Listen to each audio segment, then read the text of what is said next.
بسم اللہ الرحمن الرحیم۔ السلام علیکم میرے پیارے محترم عزیز، دین کے دیوانے چینل پر میں آپ کو خوش آمدید کرتی ہوں۔ اگر آپ سے کسی نے پوچھ لیا اس دنیا میں سب سے پہلے حج کس نے کیا تھا، شاید آپ نہ بتا پائے، لیکن اس ویڈیو کو دیکھنے کے بعد یقیناً آپ جان جائیں گے کہ اس دنیا میں سب سے پہلے حج کس نے کیا تھا۔ پیارے محترم عزیز، اگر آپ اس بارے میں جاننا چاہتے ہو تو اس ویڈیو کو آخر تک ضرور دیکھیے گا اور بیچ میں ویڈیو کو ذرا بھی اسکپ نہ کیجیے گا۔ پیارے محترم عزیز، اگر آپ بھی نبی کریم سے پیار کرتے ہیں تو ویڈیو کو ایک لائک اور اسلام کو زیادہ سے زیادہ پھیلانا چاہتے ہیں تو چینل کو ایک بار سبسکرائب ضرور کیجیے گا۔ تو چلیے شروع کرتے ہیں۔ پیارے محترم عزیز، سعودی عرب میں مکہ شہر میں کعبہ شریف کی تعمیر عرب کے مکہ شہر میں کعبہ شریف کی تعمیر تو آدم علیہ السلام کے دور میں ہو چکی تھی۔ روایتوں میں آتا ہے کہ جب اللہ نے آدم علیہ السلام کو جنت سے نکال کر اس زمین پر بھیج دیا تھا تو آدم علیہ السلام نے اللہ کے حکم سے پہاڑوں سے پتھر لا کر کعبہ کی تعمیر کی، لیکن اس کی ہزاروں سال بعد جب حضرت نوح علیہ السلام کے زمانے میں جو بھینکر طوفان آیا تھا تو اس طوفان میں کعبہ شریف کا ڈھانچہ بھی ڈھک گیا تھا، مگر اس طوفان میں کعبہ کی بنیاد باقی رہی۔ یعنی کہ آج سے تقریباً 4000 سال پہلے مکہ شریف میں کوئی بھی نہیں رہتا تھا۔ پھر حضرت ابراہیم علیہ السلام کے حکم سے اپنی بیوی حضرت ہاجرہ اور بیٹے حضرت اسماعیل علیہ السلام کو لے کر روانہ ہو گئے اور اس مقام پر پہنچے جہاں اب مکہ واقع ہے۔ یہاں نہ کوئی عمارت تھی اور نہ پانی تھا اور نہ یہاں کوئی رہتا تھا۔ درختوں کے نام پر صرف ببول وغیرہ کی جھاڑیاں تھیں۔ حضرت ابراہیم علیہ السلام نے بیوی اور بچوں دونوں کو یہاں بٹھا دیا، ایک مشین منیکا اور کھجوریں پاس رکھی تھی اور پھر آپ علیہ السلام شام کی طرف چلے گئے۔ حضرت ابراہیم علیہ السلام نے دوسری بار مکہ آئے تو قیام نہیں کیا، لیکن جب تیسری بار تشریف لائے تو حضرت اسماعیل علیہ السلام نے فرمایا کہ بیٹا، اللہ تعالیٰ نے مجھے ایک حکم دیا ہے۔ تو حضرت ابراہیم علیہ السلام نے کہا، اللہ تعالیٰ نے مجھے حکم دیا ہے کہ یہاں ایک گھر بناؤ۔ گھر کی تعمیر شروع ہوئی۔ حضرت اسماعیل علیہ السلام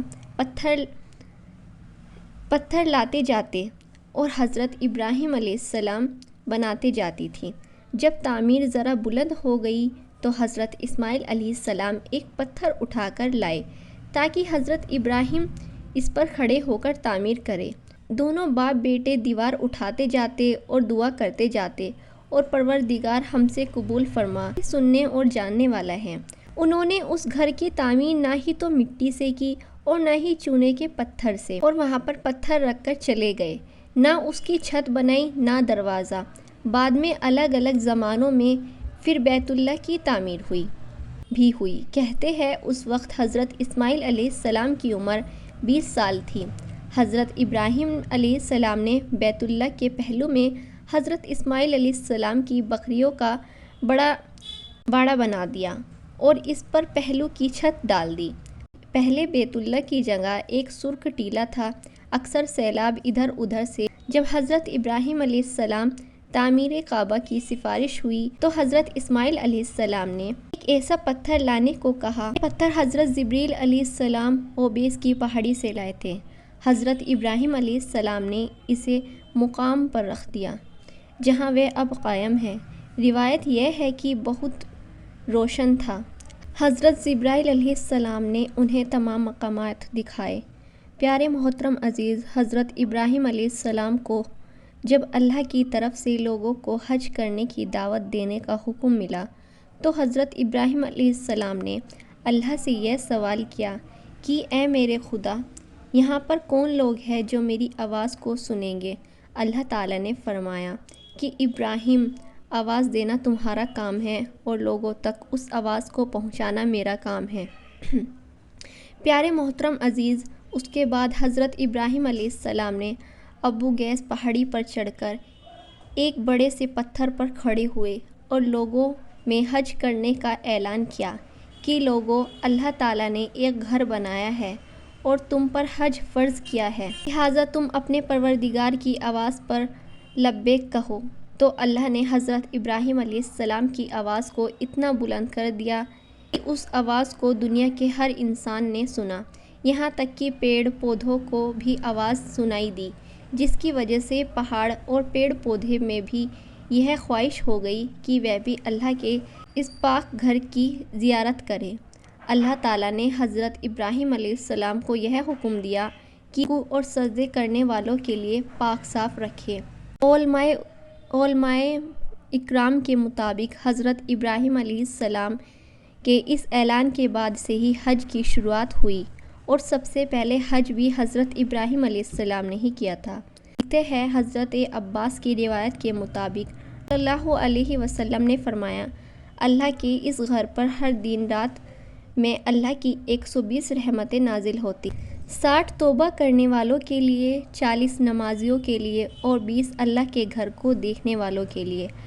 حضرت احسان بندیہ فرماتے ہیں کہ ہم نے رسول اللہ صلی اللہ تعالیٰ علیہ وسلم کی اس قول پر غور کیا ہوا کہ یہ سب رحمت ادھر کی حقیقت تباہ کرنے والے کے لیے ہے کہ وہ جب کرتا ہے نماز بھی پڑھتا ہے اور اوروں کی طرف بھی دیکھتا ہے۔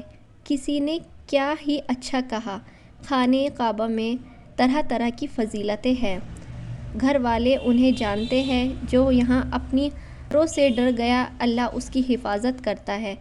طاہر الکربی لکھتے ہیں کہ خانہ کعبہ 111 بار تعمیر ہوا ہے۔ حضرت آدم علیہ السلام نے بنایا، حضرت شیش علیہ السلام نے تعمیر کیا، حضرت ابراہیم علیہ السلام نے بھی تعمیر کیا، مالکہ نے بنایا، چرہم نے تعمیر کیا، اسی نے تعمیر کیا، قریش نے بنایا، عبداللہ بن زبیر رضی اللہ تعالیٰ عنہ نے تعمیر کیا، حضرت بن یوسف نے بنایا، پھر سلطان مراد نے بنایا جو والے عثمان میں سے تھے۔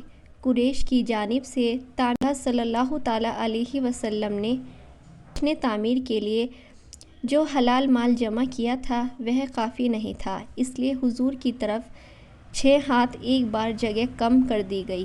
حضور کے پیچھے ایک چھوٹی سی گول دیوار بنا دی تھی تاکہ لوگ اس کے باہر کعبہ کے اندر انہوں نے 2 سطحوں میں 6 سنون رکھے تھے جس پر چھت تھی، اس سے پہلے کعبہ پر چھت نہیں تھی۔